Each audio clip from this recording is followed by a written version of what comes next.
आज आप जानोगे कि कैश फ्लो स्टेटमेंट क्या होती है और साथ ही साथ जो कैश फ्लो स्टेटमेंट होती है उसमें operating activities, financing activities, investing activities क्या होती है और as an investor cash flow statement आपके लिए कैसे यूज़फुल है हम वो जानेंगे। तो 3 स्टेटमेंट्स बहुत ज़रूरी होती है फाइनेंस की दुनिया में और इन्वेस्टिंग की दुनिया में। वो होती है बैलेंस शीट। बैलेंस शीट बताती है कि हम एक पॉइंट ऑफ टाइम पे क्या ओन करते हैं और किसको हम कितना पैसा ओ करते हैं। दूसरी होती है प्रॉफिट और लॉस स्टेटमेंट, जो हमें ये बताती है कि हमने साल के दौरान हमने मुनाफा कमाया या हमने नुकसान किया। और एक होती है कैश फ्लो स्टेटमेंट, जो ये बताती है कि कंपनी के अंदर कितना पैसा अंदर आया और कितना पैसा बाहर गया। अब हम जानेंगे एक एग्जाम्पल के थ्रू कैश फ्लो स्टेटमेंट को। मान लो आप एक थेपले का बिजनेस कर रहे हो, ठीक है। अब थेपले के बिजनेस में कॉन्टेक्स्ट में मैं आपको एक एग्जांपल देता हूँ ऑपरेटिंग एक्टिविटीज़, इन्वेस्टिंग एक्टिविटीज़ और फाइनेंसिंग एक्टिविटीज़ का। देखो, जिस भी चीज़ से आपका कैश बाहर जाता है, जो आपका करंट कैश है वो रिड्यूस होता है, उससे आप कैश फ्लो नेगेटिव होते हो। और जिस भी चीज़ से आपका कैश फ्लो बढ़ जाता है या फिर आपका कैश बढ़ जाता है, उससे आप कैश फ्लो पॉजिटिव हो जाते हो, ठीक है। अब थेपले के एग्जांपल में क्या करूँ, हम ऑपरेटिंग एक्टिविटीज़ वो ऑपरेटिंग एक्टिविटीज़ होती हैं जैसे कि आपका बिजनेस चलता है। जैसे कि अगर आप फ्लोर खरीदते हो या आप सैलरीज पे करते हो, उसके अंदर क्या होता है कि आपका कैश रिड्यूस होता है, ये कैश फ्लो नेगेटिव लेके जाता है। और अगर आप जब रेवेन्यू कस्टमर से कलेक्ट करते हो, उससे आपका कैश बढ़ जाता है और फिर कैश फ्लो को पॉजिटिव डायरेक्शन में लेके जाता है। और इन्वेस्टिंग के अंदर हम बात करें, अगर आप मशीन परचेस करते हो थेपला बनाने के लिए, उससे आपका कैश फ्लो जो है वो नेगेटिव जाएगा। और अगर फाइनेंसिंग की बात करूँ इस केस में, तो जब आप किसी बिजनेस में लोन लेते हो बैंक से, तो इससे क्या होता है आपकी कंपनी के अंदर पैसा आ जाता है, आपका कैश बढ़ जाता है, तो इससे आप कैश फ्लो पॉजिटिव होते हो। अब मैं कोई एग्जांपल दूंगा एक टिपिकल बिजनेस में किन कौन कौन सी वो एक्टिविटीज़ हैं जो कैश आउटफ्लो करती है और आपको कैश फ्लो नेगेटिव लेके जाती है, कैसी वो एक्टिविटीज़ है जो कैश इनफ्लो लेके जाती है या फिर कैश फ्लो को पॉजिटिव करती है। ऑपरेटिंग एक्टिविटीज़ वो एक्टिविटीज़ जो ऑपरेशन से रिलेटेड है, जैसे कि आप सैलरीज पे करते हो अपने एम्प्लॉयज़ को, या cost of goods sold. Cost of goods sold माने कि अगर आप थेपले का बिजनेस कर रहे हो तो उसके अंदर जो फ्लोर है, इन सब का जो भी कॉस्ट है वो, ये आपको कैश फ्लो नेगेटिव लेके जाती है। और जो आप कस्टमर से रेवेन्यू कलेक्ट करते हो वो आप कैश फ्लो पॉजिटिव लेके जाती है। और जो इन्वेस्टिंग एक्टिविटीज़ हैं, जैसे कि आप कोई कंपनी खरीद लेते हो, जैसे कि अमेजोन ने एक ज़ैपोस कंपनी एक्वायर किया था, तो वो जो है उससे आपका कैश बाहर जाता है कंपनी से, कैश फ्लो नेगेटिव होती है। आप कोई मशीनरी, ऑफिस या मैन्युफैक्चरिंग प्लांट को खरीद लेते हो, तो उससे आपका कंपनी से पैसा बाहर जाता है, आप कैश फ्लो नेगेटिव होते हो। और जब आप कोई बॉन्ड है वो मैच्योर हो गया, मान लो आपने गवर्नमेंट का बॉन्ड खरीदा था, उसमें गवर्नमेंट ने मैच्योर कर दिया उस बॉन्ड को और आपको पैसे आ गए, उससे आपका जो कैश फ्लो है वो पॉजिटिव हो जाएगा और आपका कैश बढ़ जाएगा। और जो sale of land, machinery, patent, technology है, ये सब है, इससे आप कैश फ्लो पॉजिटिव होगे। और जो आप डिविडेंड्स फ्रॉम शेयर अर्न करते हो, जैसे कि आपकी कंपनी है, उसके थ्रू आपने किसी दूसरी कंपनी में इन्वेस्ट कर रखा है और जो दूसरी कंपनी उसने आपको पेमेंट करी, तो उससे क्या होगा कि आपका पैसा बढ़ जाएगा, इनफ्लो हो जाएगा कैश का और आप कैश फ्लो पॉजिटिव हो जाओगे। फाइनेंसिंग एक्टिविटीज़ की बात करूँ, जैसे कि आप शेयर्स को वापस खरीद लेते हो अपने, तो इससे आप क्या कर रहे हो, आप इनडायरेक्टली अपने शेयर होल्डर्स को पैसा रिटर्न कर रहे हो अपने शेयर के प्राइस को पुश करके। और साथ ही साथ जो डिविडेंड है आप पे करते हो अपने शेयर होल्डर्स को। और जो भी आप लोन इंटरेस्ट पेमेंट करते हो बैंक्स को, वो फाइनेंसिंग एक्टिविटीज़ में आती है। और साथ ही साथ जो आपका शेयर जो आपने इशू करे या आपने जो बॉन्ड्स इशू करे या आपने जो बैंक लोन लिया, उससे आपका कैश बढ़ जाता है, आप कैश फ्लो पॉजिटिव जाते हो। तो ये सब एक्टिविटीज़ के बारे में मैंने आपको बता दिया है। अब हम बात करते हैं अब कैश फ्लो को निकालते कैसे हैं। देखो, 2 तरीके होते हैं कैश फ्लो निकालने का। एक होता है डायरेक्ट तरीका और एक होता है इनडायरेक्ट तरीका। डायरेक्ट तरीका मैं एग्जांपल दूं तो इसके अंदर आप सबसे पहले आप रेवेन्यू लेते हो और उसमें से आप माइनस करते हो एक्सपेंसेस। जैसे रेवेन्यू 1000 रुपये, उसमें आपने एक्सपेंस माइनस कर दिए 400 रुपये और उसके बेसिस पे आप लोग इसको कंप्यूट करते हो।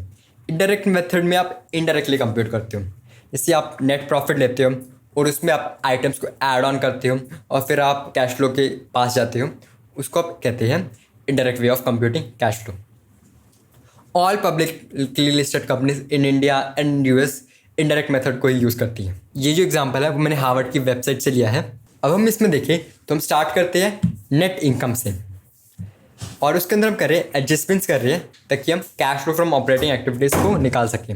सबसे पहले हम डेप्रिसिएशन और अमोर्टाइजेशन को ऐड कर देते हैं। क्यों? क्योंकि जब प्रॉफिट ऑन लॉस स्टेटमेंट में हम क्या करते हैं, जो डेप्रिसिएशन और अमोर्टाइजेशन है उसको हम एज एन एक्सपेंस ट्रीट करते हैं, ऑल्दो वो उससे कोई कैश का कोई भी इनफ्लो या आउटफ्लो नहीं होता है, इसलिए हम उसको ऐड कर देते हैं। और from deferred income tax expenses, यानी कि वो जो इनकम टैक्स है जो हमें फ्यूचर में पे करना था और जो हमने आज पे किया है, हम उसको ऐड ऑन कर देते हैं। फिर हम आते हैं changes in operating assets and liabilities में। अब हम जो अकाउंट्स हमारे रिसीवेबल्स हैं, यानी कि जो पैसा हमें लेना है हमारी डेटर से, उसको हम रिड्यूस कर दें क्योंकि हमें मिला नहीं है, लेकिन फिर भी हमने प्रॉफिट एंड लॉस स्टेटमेंट में एज अ उसको इनकम दिखा रखा है, इसलिए हम इसको रिड्यूस कर रहे हैं। और जो भी इन्वेंटरीज है उसको हम रिड्यूस कर देते हैं। वेंडर नॉन ट्रेड रिसीवेबल्स को हम ऐड कर देते हैं, और जो करंट और नॉन करंट एसेट्स हैं उनको भी हम ऐड कर देते हैं। और जो अकाउंट्स पेबल होती हैं, यानी कि हमारे जो क्रेडिटर्स हैं उनको हमें पेमेंट करनी होती है, उनको हमने पेमेंट की नहीं है लेकिन P&L स्टेटमेंट में जो एक्सपेंस दिखा रहा होता है, हम इसको ऐड ऑन कर लेते हैं।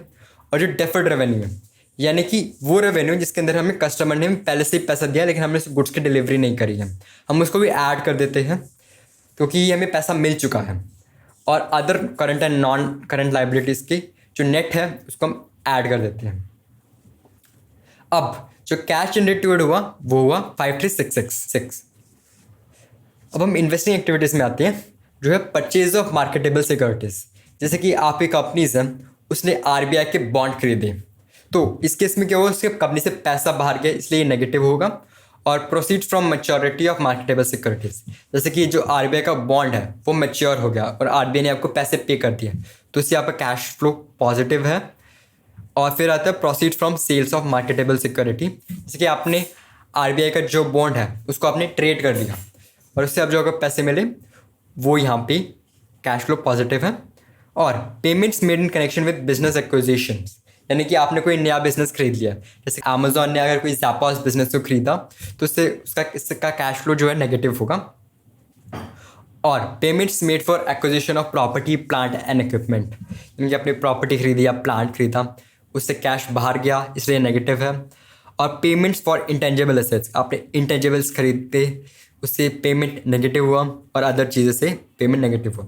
तो आपका cash use in investing activities ये आ जाएगा 33,000 कुछ।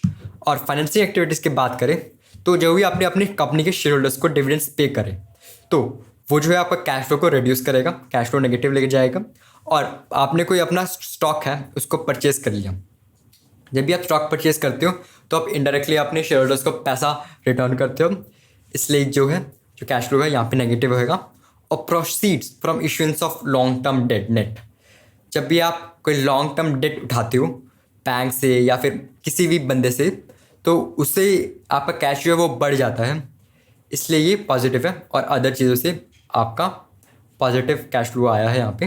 तो यहाँ पे जो कैश फ्लो है वो 16,000 कुछ है फाइनेंसिंग एक्टिविटीज़ के केस में।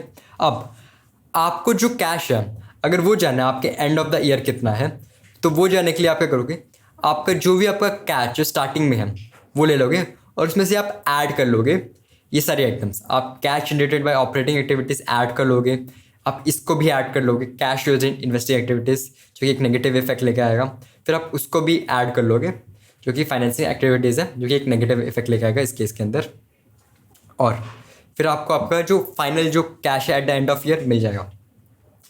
इस केस में 53,666 माइनस 33,774 माइनस 16,379 30,513 मिला, और उसको जब हम 10,746 में ऐड करते हैं तो 14,259 आता है। तो अगर मैं अब बात करूं तो कैश फ्लो के यूजेस क्या है, तो वो यूजेस कुछ इस तरह है। देखो, अगर आपको जो कैश है वो बुक्स में दिखाई जा रहा है, यानी कि प्रॉफिट एंड लॉस में दिख रहा है, लेकिन वो आपको कैश फ्लो में दिख रहा, तो कुछ गड़बड़ है। हो सकता है कि जो कंपनीज हैं उसने जो है बहुत सारा सामान क्रेडिट में बेच दिया हो और जो क्रेडिटर से बहुत ज़्यादा डिफ़ॉल्ट करने वाले हो, या फिर वो अदर देन ऑपरेटिंग एक्टिविटीज़ जैसे कि इंटरेस्ट या मार्केट सिक्योरिटीज़ है उससे अपनी इनकम को बूस्ट कर रही हो। तो इस बात का आपको ध्यान देना चाहिए कि आपका जो नेट प्रॉफिट है वो पॉजिटिव है, तो आपको जो कैश फ्लो फ्रॉम एक्टिविटीज़ है वो भी पॉजिटिव होना चाहिए। और साथ ही साथ मैं कोई एक और बात बताना चाहता हूँ कि जो इन्वेस्टिंग एक्टिविटीज़ होती है मोस्ट कंपनीज से के लिए, वो कैश फ्लो बाहर लेके जाती है, इसलिए नेगेटिव होगा फॉर मोस्ट कंपनीज। और जिससे आपको कंपनी का फोकस भी पता लग जाता है। जैसे कि अगर इस केस में बात करें, अगर कंपनी पे कर रही है डिविडेंड, यानी कि इस केस में आप देखो तो कंपनी ने 10,000 पेमेंट की डिविडेंड्स की, जो कि इसके इक्विवेलेंट ऑफ कैश है कंपनी के जो स्टार्टिंग था, तो काफ़ी हाई डिविडेंड पे कर रही है। तो इस कंपनी की प्रायोरिटी है कि अपनी जो शेयर होल्डर्स है उसको डिविडेंड पे करना, और इसने कंपनी ने एक्वायर किया दूसरे बिजनेस को, तो इसका हो सकता है कि इसकी एक्सपेंशन की इच्छा है इस कंपनी की, तो वो आपका इसके बारे में आपको पता लग जाता है। तो इससे आप एनालाइज कर सकते हो कि कंपनी की क्या ऑब्जेक्टिव्स हैं और उसका क्या फोकस है। धन्यवाद।